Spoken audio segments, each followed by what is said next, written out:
একদিন দুদিনের জন্য কোথাও ঘোরার ইচ্ছে ছিল। আমি তো জব করি, এবার ছুটি ছাটা থাকে না, তাই বেরিয়ে পড়লাম শনিবার দেখে।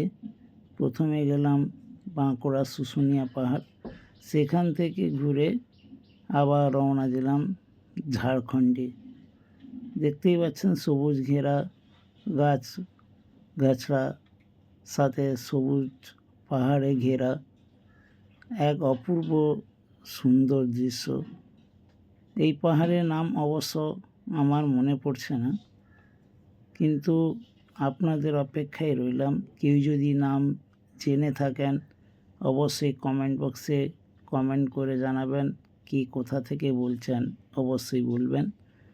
এবং আপনাদেরও যদি ভালো লেগে থাকে আপনারও এই জায়গা থেকে ঘুরে আসতে পারেন। এইভাবে আমাদেরকে এগিয়ে নিয়ে যাওয়ার জন্য লাইক, কমেন্ট, শেয়ার করবেন। সবাইকে অসংখ্য ধন্যবাদ। Very good morning.